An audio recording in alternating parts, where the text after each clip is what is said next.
बाबा तेरी मीठी मुरली की धुन सुन कर के मन हर्षाए, हो सुन कर के मन हर्षाए। रास रचाए साथ। ओम शांति। आज 30/6/2023 की साकार मुरली है। मीठे बच्चे, इस पुरानी दुनिया, पुराने मांडवे से अब दिल हटा लो। तुम्हें बाप के पास वापस जाना है, इसलिए घर को याद करो। आज का प्रश्न है, अपनी अवस्था अच्छी बनाने के लिए किस बात का बहुत बहुत ध्यान रखना चाहिए? उत्तर है भोजन का। सेंसिबल बच्चे अपने हाथ से योग में रहकर भोजन बनाएंगे और खाएंगे। अगर कोई बाबा को याद कर प्रेम से बैठ भोजन बनाए और खाए तो अवस्था बहुत अच्छी हो सकती है। बाबा की याद में भोजन बनाएंगे तो बाबा भी भासना लेंगे। सर्विसेबल बच्चों को बहुत फुर्त बनना चाहिए। हर प्रकार की सेवा अपने हाथ से करनी है। आज का गीत है मुझको सहारा देने वाले। ओम शांति। बच्चों प्रति बाप बैठ समझाते हैं। बच्चे जानते हैं हम आत्माएं परमपिता बाप से सुन रही हैं। आगे सत्संगों में तुम ऐसे नहीं समझते थे कि हम आत्माएं परमात्मा से सुन रही हैं। यहाँ बच्चे बाप के और बाप बच्चों के सम्मुख है। बाप निराकार है और आत्मा भी निराकार है ना। कितने ढेर के ढेर बच्चे हैं, यह बाप बिगर कोई कह न सके। जो बाप के सम्मुख ब्राह्मण ब्राह्मणियां हैं, उनको ही बाप बैठ समझाते हैं। तुम जानते हो इस समय सब पाप आत्माएं हैं। यह कोई पुण्य आत्माओं की दुनिया नहीं है। बाबा कहते पुण्य आत्माओं की दुनिया सतयुग को कहा जाता है। अभी तुम बच्चों को बेहद का बाप राजयोग सिखला रहे हैं। अब बाप कहते हैं इस पुरानी दुनिया में देह सहित जो कुछ है उसको भूलना है। उनसे वैराग्य आना चाहिए। यह बेहद का वैराग्य है। तुमको कोई जंगल में नहीं जाना है, रहना ग्रस्त व्यवहार में ही है, परंतु इस पुरानी दुनिया से दिल नहीं लगानी है। यह कलयुग का मांडवा है। यह मांडवे में जब सतयुग था तो देवी देवताओं का राज्य था, उन्हों का पाठ बजता था। अब यह मांडवा पुराना हो गया है। पुराना पुण्य आत्माओं की दुनिया सतयुग को कहा जाता है। अभी तुम इन आँखों से जो कुछ देखते हो वह पुरानी चीज ही है। यह 84 जन्म पूरे करने हैं, तो इस पुरानी दुनिया से दिल नहीं लगानी है, दिल लगानी है नई दुनिया से। अब तो यह पुराना शरीर छोड़कर हमको वापस जाना है। खुशी रहनी चाहिए। बाबा हमको फिर से वापस ले जाने आए हैं। फिर से हमको स्वर्ग में जाकर पाठ बजाना है। गोया ग्रस्त व्यवहार में रहते ममतत्व मिटा देना चाहिए। पुरानी दुनिया को कब्रिस्तान बनाना ही है।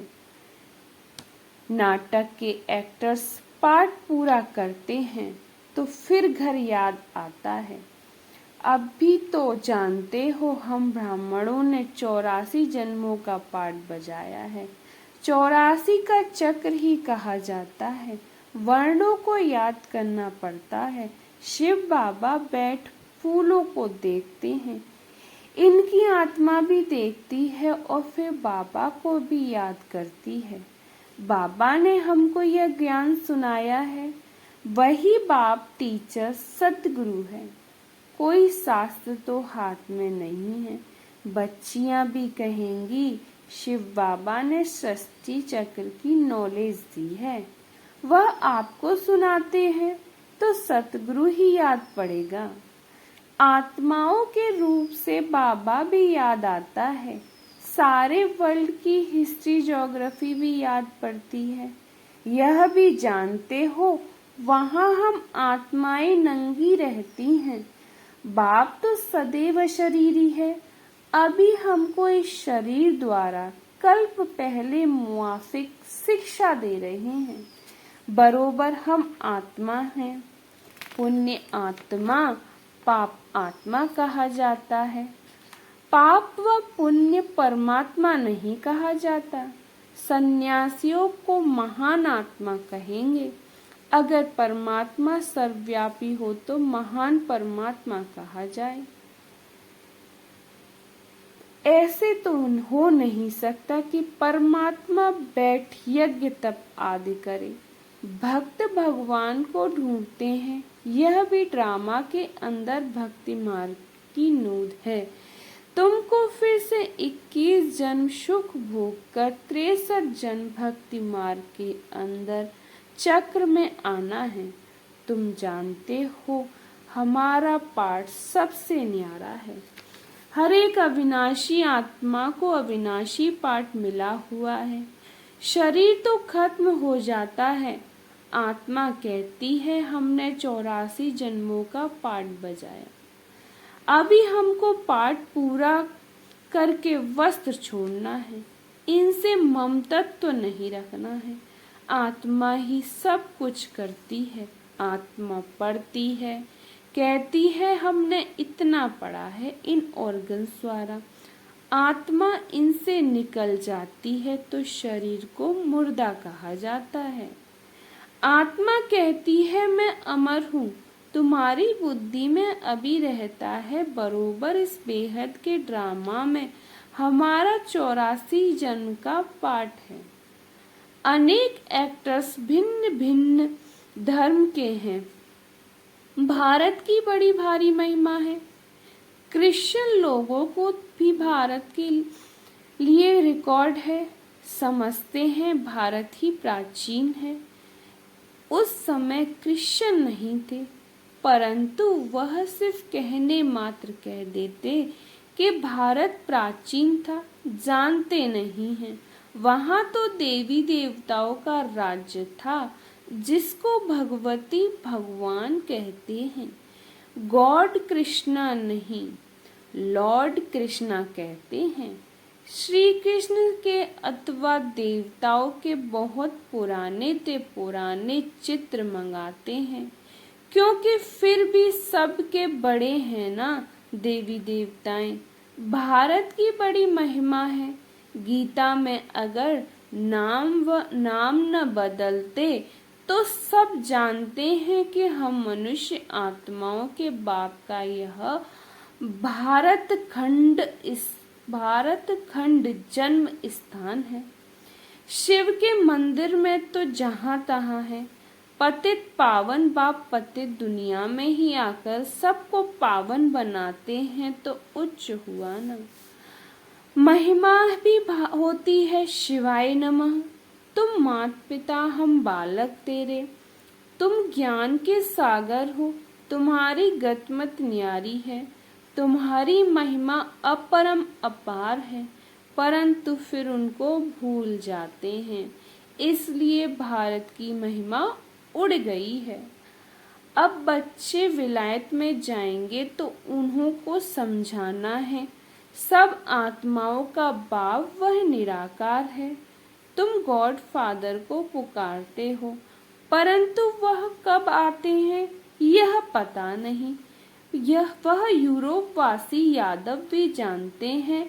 हमने यह जो मूसल बनवाए हैं इनसे जरूर हम अपने कुल का विनाश करेंगे। महाभारत लड़ाई मशहूर है। सामने मौत खड़ा है। भारत प्राचीन है तो उनके मददगार भी बहुत बनते हैं। समझते हैं भारत बहुत धनवान था। इतना तो खजाना था जो बाद में मुसलमानों ने हीरे मणियां आदि ले जाकर कब्रों में लगाई हैं। बच्चे जानते हैं बरोबर भारत में देवी देवताओं का राज्य था। अभी हम फिर से वह राज्य ले रहे हैं। शिवाय योग बल के कोई विश्व का मालिक बन न सके। क्रिश्चियन लोग हैं एक ही धर्म के, फिर भी आपस में लड़कर अपने कुल का विनाश कर देते हैं। यादव कुल वाले मूसलों द्वारा आपस में लड़ते हैं। यह जानते हैं कि बॉम्ब से सारी दुनिया ही उड़ जाएगी, हम राज्य कर नहीं सकेंगे। तुम जानते हो, दो बंदर लड़ेंगे, मक्खन बीच में हमको मिल जाएगा। तुम पुरुषार्थ कर रहे हो।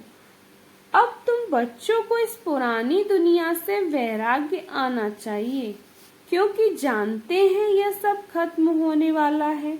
याद एक बाप को करना है, कब्रिस्तान को याद करना है। कब्रिस्तान को क्या याद करना है? बाबा कहते आज कब्रिस्तान खत्म हो फिर परिस्तान बनना है। नहीं तो सतयुग में इसी ही भारत में हीरे जवाहरात की खानियां थी। अब तो सब खत्म हो गई हैं। बच्चों ने साक्षात्कार किया कैसे विमानों में सोना आदि ले आते हैं। वह सृष्टि ही नई बन जाएगी। वहाँ कितने अच्छे अच्छे फल होते हैं। हर चीज वहाँ अच्छी होती है। गंध करने व दुख देने वाली कोई चीज होती ही नहीं, इसलिए उसको स्वर्ग कहा जाता है। बाबा कहते तो अब एक ही साजन सब सजनिया को ले जाने आए हैं। शरीर तो सबके यहाँ खलास हो जाएंगे। यह होलिका आदि सब यहाँ के उत्सव हैं, परंतु उनके महत्व का यथार्थ किसको पता नहीं। रक्षाबंधन का भी उत्सव है, रावण को जलाने का भी उत्सव है। बाबा ने समझाया है सारी सृष्टि इस समय रावण का घर है। सब सुख वाटिका में है।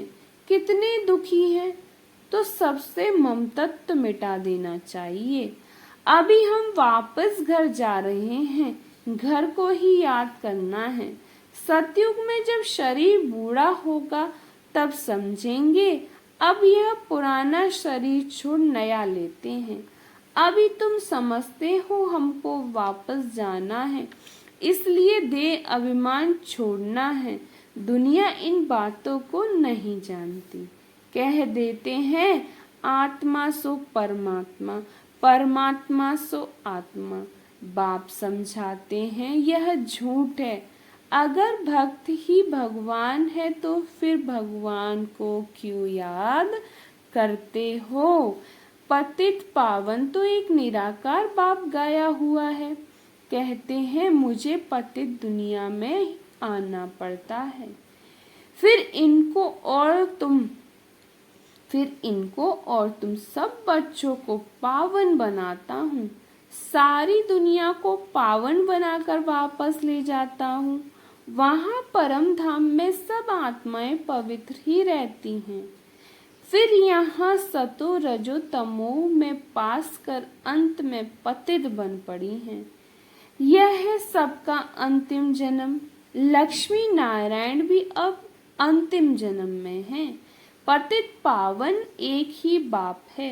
इस सृष्टि चक्र को समझना बहुत सहज है।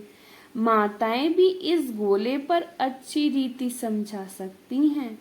इससे सिर्फ बुद्धि की समझ चाहिए। चित्र पर समझाना बहुत सहज है।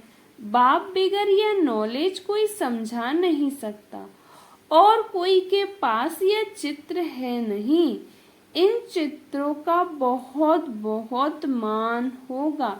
बाबा कहते हैं जो पढ़े लिखे हैं उनको यह झाड़ त्रिमूर्ति का चित्र भेजो। विलायत में भी भेज दो। इनसे फर्स्ट क्लास सर्विस हो सकती है। रूबरू जाकर समझा सकते हो, यह भी नॉलेज है ना। कॉलेज भी यह होनी चाहिए तो उन्हों के बेहद की हिस्ट्री ज्योग्राफी की नॉलेज मिले। जो ब्राह्मण कुल के होंगे उन्हों को तीर लग जाएगा। भिन्न भिन्न प्रकार के डायरेक्शन बाबा देते रहते हैं। बच्चों को कभी जोश आता है, फिर ठंडे सोडा वाटर हो जाते हैं। बड़ी बड़ी यूनिवर्सिटी में यह चित्र दो, चित्र जाएंगे तब तो किसको तीर लगेगा ना। विलायत के बड़े बड़े आदमियों को फ्री दो। बेहद का बाप कहते हैं तुम फ्री दे सकते हो, परंतु ऐसे नहीं ट्रॉम व बस में जो मिले उनको देते रहो। लायक भी देखना चाहिए, इसमें बड़ी अच्छी नॉलेज है। बड़े बड़े दुकानों पर भी दे सकते हो, मेहनत करनी चाहिए ना। सर्विसेबल बच्चे सर्विस कर सकते हैं, हर एक को अपनी अपनी सर्विस है।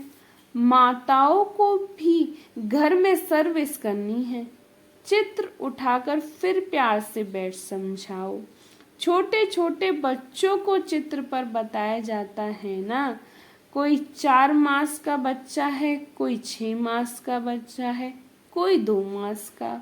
अब तुम्हारी बुद्धि में है कि 84 जन्म कैसे लेते हैं। अब ब्राह्मण बने हैं, फिर देवता बनेंगे, फिर क्षत्रिय। ऐसे ऐसे अपने से बातें करनी चाहिए। तुम पारलौकिक बाप से बातें करने वाले हो।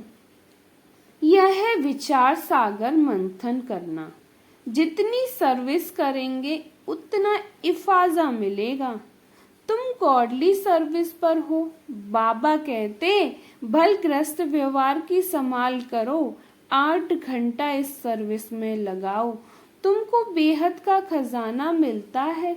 सारा दिन बुद्धि में यह स्वदर्शन चक्र फिराना चाहिए, 84 का चक्र याद आना चाहिए। यह भूले क्यों जाते हो। जितना सिमरण करते करेंगे उतना बाप के गले का हार बनेंगे, फिर विष्णु के गले का हार बनेंगे।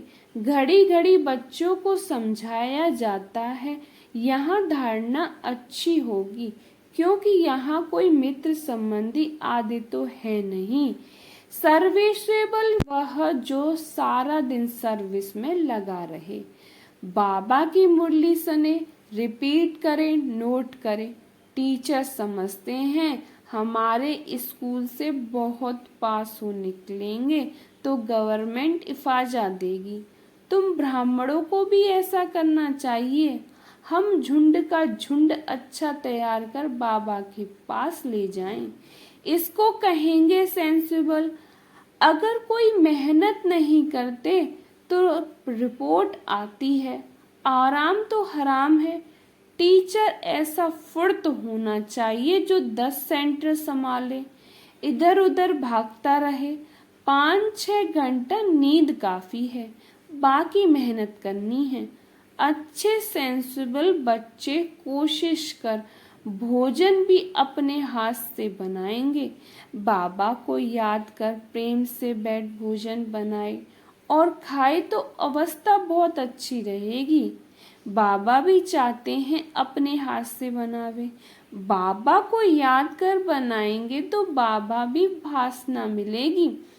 बाप भी याद से बहुत अच्छी उन्नति होगी। स्वदर्शन चक्र फिराते रहो। अच्छा, मीठे मीठे सिकील दे बच्चों प्रति माता पिता बाप दादा का याद प्यार और गुड मॉर्निंग। रूहानी बाप की रूहानी बच्चों को नमस्ते। हम रूहानी बच्चों की रूहानी बाप दादा को याद प्यार और गुड मॉर्निंग, नमस्ते। शुक्रिया बाबा, शुक्रिया बाबा, शुक्रिया बाबा। आज की मुरली का सार है अपने आप से व पारलौकिक बाप से बातें कर विचार सागर मंथन में बुद्धि को बिजी रखना है, स्वदर्शन चक्रधारी बनना है। अभी दूसरी पॉइंट है, अभी हम वापस घर जा रहे हैं। यह शोक वाटिका है, इससे ममतत्व मिटा देना है, नई दुनिया से अपनी दिल लगानी है। आज का वरदान है, दिलाराम बाप की याद द्वारा तीनों कालों को अच्छा बनाने वाले इच्छा मुक्त भव। दिलाराम बाप की याद द्वारा तीनों कालों को अच्छा बनाने वाले इच्छा मुक्त भव। जिन बच्चों की दिल में एक दिलाराम बाप की याद है, वह सदा वाह वाह के गीत गाते रहें। उनके मन से स्वप्न में भी हाय शब्द निकल नहीं सकता, क्योंकि जो हुआ वह भी वाह, जो हो रहा है वह भी वाह, और जो होना है वह भी वाह। तीनों ही काल वाह वाह है, अर्थात अच्छे ते अच्छा है। जहाँ सब अच्छा है वहाँ कोई इच्छा उत्पन्न नहीं हो सकती, क्योंकि अच्छा तब कहेंगे जब सब प्राप्तियां हैं। प्राप्ति संपन्न बनना ही इच्छा मुक्त बनना है। आज का स्लोगन है, संस्कारों को ऐसा शीतल बना लो जो जोश व रौब के संस्कार इमज भी न हो। संस्कारों को ऐसा शीतल बना लो जो जोश व रौब के संस्कार इमज भी न हो। ओम शांति।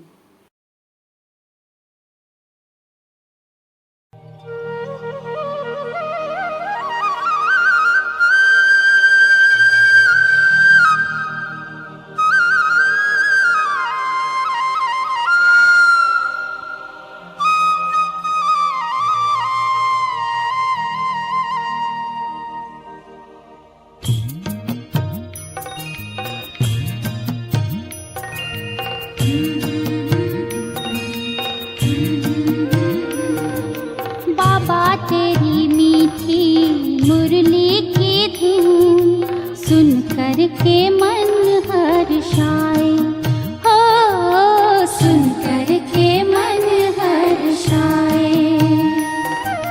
बाबा तेरी मीठी मुरली की धुन सुन कर के मन हर्षाए, हो सुन कर के मन हर्षाए। रास रचाए साथ तुम्हारे, रास रचाए साथ तुम्हारे, झूम झूम दिल ये गाए, हो झूम झूम दिल ये गाए। बाबा तेरी मीठी मुरली की धुन सुन कर के मन हर्षाए, हो सुन कर के मन हर्षाए।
बाबा तेरी मीठी मुरली में प्रेम की गंगा बहती है। उड़ चले आओ वतन में, मीठे स्वर में कहती है। वरदान शक्तियाँ देने को बाबा बैठे हैं बाहें फैलाए। बाबा तेरी मीठी मुरली की धुन सुन कर के मन हर्षाए। हो सुन कर के मन हर्षाए।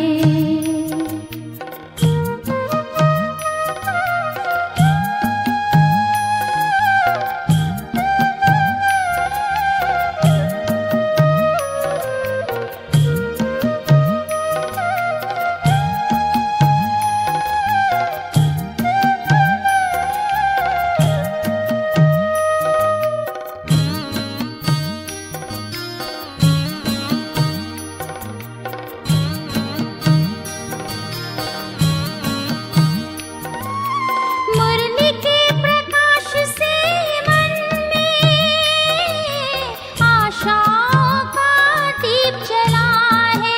ओ आशाओं का दीप जला है। मीठा अंधेरा जीवन का नव प्रभात खिला है। ओ नव प्रभात खिला है। मीठे बच्चे कहे मीठे बाबा हमें शिक्षाओं से सजाए। हो शिक्षाओं से सजाए। बाबा तेरी मीठी मुरली की धुन सुन कर के मन हर्षाए। हो सुन कर के मन हर्षाए। सुन